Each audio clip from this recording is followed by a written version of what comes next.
这绝对是近年来最有特色的恐怖片，里面没有血腥暴力的突脸镜头，但看完后总会给你一种毛骨悚然的感觉。该片根据最邪恶的奥山怪谈展开，是一部最具推理色彩的恐怖电影，绝对是悬疑爱好者的福音。如果能耐心看完，结局绝对不会让你失望。小美是一个建筑系的大学生，同时还担任着怪谈研究部的部长。大二那年，她搬出了宿舍，在学校附近的小镇上租了一间仅有5层的老年公寓，终于过上了自己非常向往的单身生活。但没住多久，她就感觉这个房间有问题，比如晚上在客厅学习时，还能听到身后传来扫地的声音，但只要她一回头，声音就会立马消失。作为怪谈研究部的部长，她并没有为此感到惊慌，而是将把桌子换了个方向，开始观察声音的来源。这天卧室里又发出诡异的声音，小美立马打开了房门，一条和服腰带从眼前一闪而过，结合最开始听到的物体倒地的声音，脑海里浮现出一个恐怖的画面，认为之前有人在房间内上吊自杀，听到的扫地声就是女人的腰带和地面摩擦的声音。第二天，她将这件怪事告诉给一位灵异小说家竹内。竹内和默默一样，是一位影视博主，专注于恐怖事件的解说，素材全部取决于粉丝的来信。竹内对小美提供的内容分析后，认为小美描述的腰带只是光线折射产生的幻影。虽然他不相信鬼魂的存在，但这件事总有让他放不下的地方，好像以前读过类似的故事，而且小美所住的地址有点眼熟。最后他从纸箱里找出2年前的一封来信，寄件人叫小田，住的正是小美这栋公寓，只不过他住的是405号房间。他也总是在房间内听到扫地的声音，5岁的女儿还经常指着天花板说荡秋千。小田一开始并没在意，但直到有一天，女儿把玩偶吊在手上左右摇晃时，他才明白荡秋千的含义，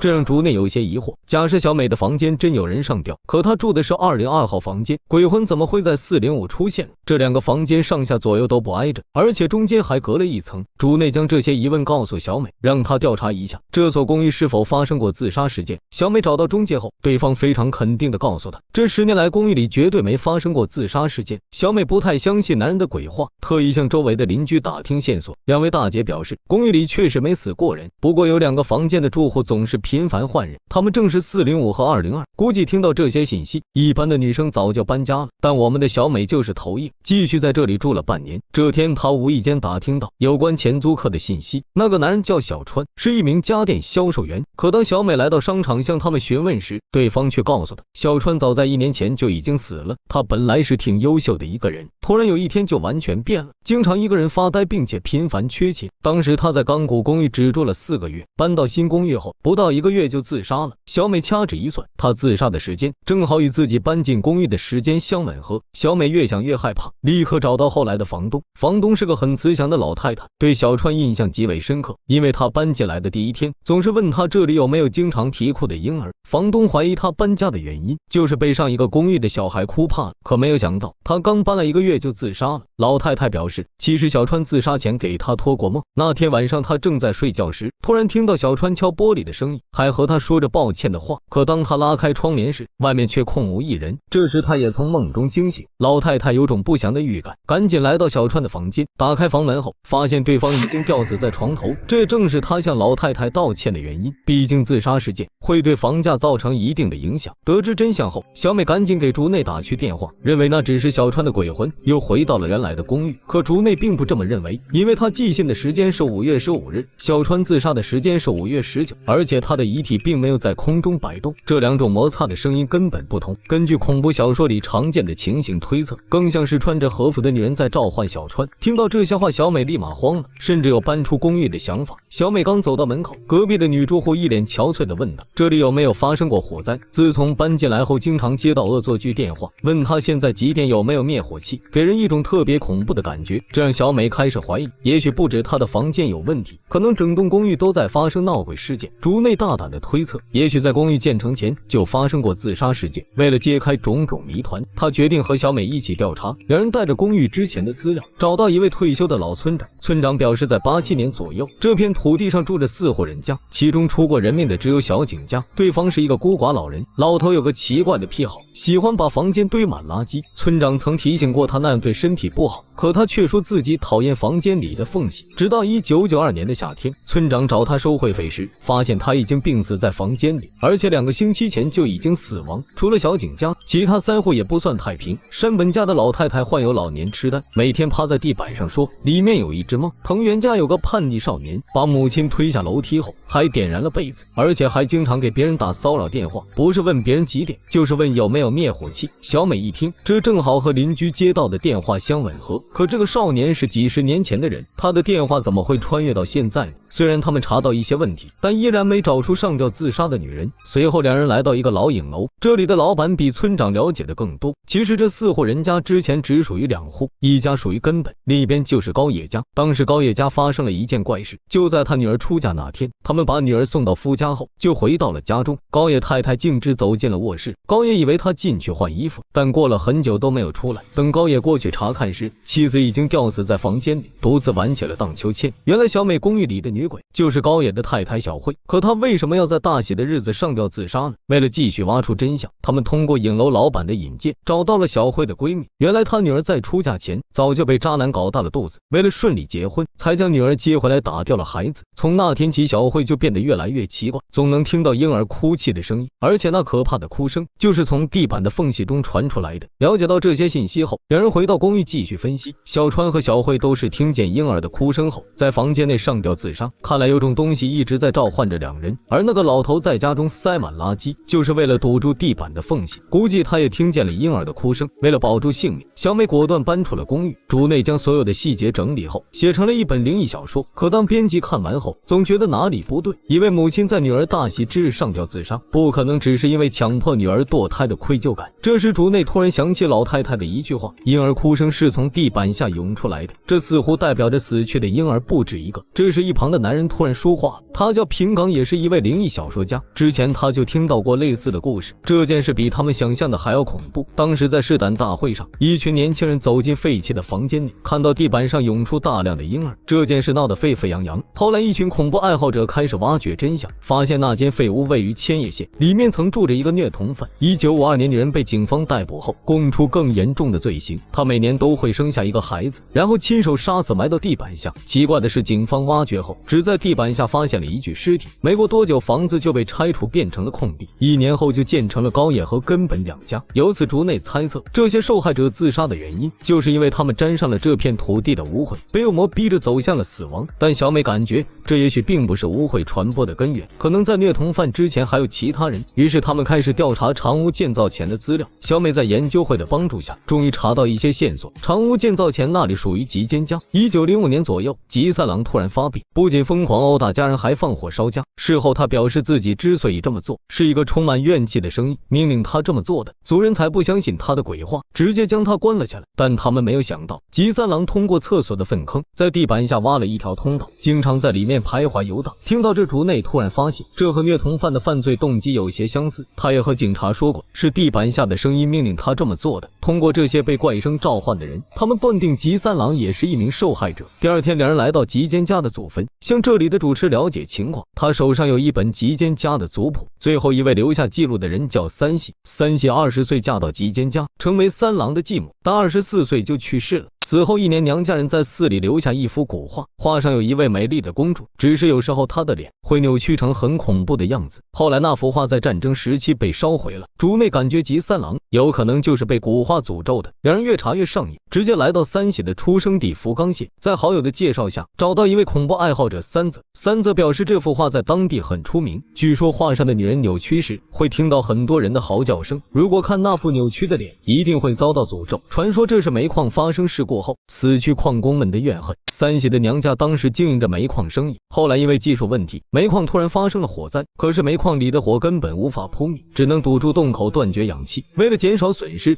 还没等矿工出来，他们就封住了洞口，将里面的人活活烧死，造成了100多人的死亡。后来人们流传了一种说法，千万不要沾染奥山家，就算听到一些传闻，也会被诅咒。据说奥山最后一任族长杀死了全族人，然后上吊自杀。很多人都认为这就是矿工们的诅咒。这时竹内突然想起曾经收到的一封信，里面的地址正好是三喜家的矿地。他们家族团灭后，一位新主人在那里建了房子。阿阳先生小时候到这个亲戚家玩耍时，在房间里看到了可怕的一幕。长大后凑巧关注了竹内，然后给他写信描述了自己的童年经历。竹内按照地址找到了这位粉丝，根据他的描述，叔叔当初是个小有名气的收藏家，但他收藏的东西都很诡异，不仅有合同的干尸，还有江户时代的砍头古画，其中最诡异的是一把反噬主人的武士刀。最后叔叔也是用那把刀自杀的。在好奇心的驱使下，他们直接来到叔叔自杀的房间，这里就是奥山怪谈的起源地。自从开始调查这件离奇案件后，竹内的身体就越来越差，不得不戴上了紧箍咒。进入男人的收藏室后，他们发现屋内全是一些神龛。竹内推测男人并不是什么收藏家，他之前肯定看到了那些可怕的东西，本来想求神拜佛保佑平安，但效果并不明显。地下的矿工依然纠缠着他，既然佛主救不了他，男人决定以魔驱魔，开始收集那些邪祟之物，但最终还是以失败告终。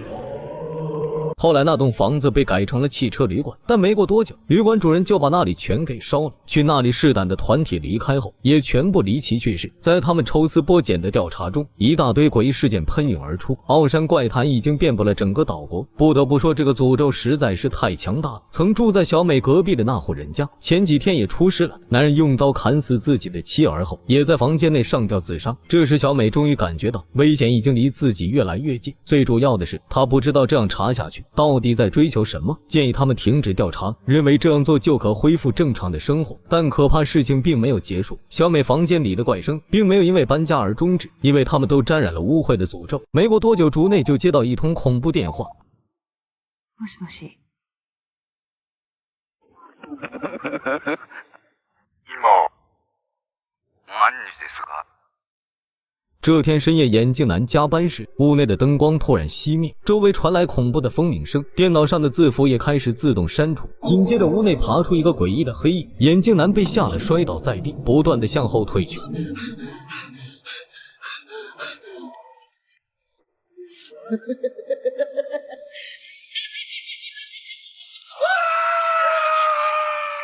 之前他们也说过，只要听过奥山怪谈的人都会被诅咒，矿工冤魂留下的残魂永远不会消散，被诅咒的人只会越来越多。就连那个贪便宜的男租户也没逃过恶魔的洗礼。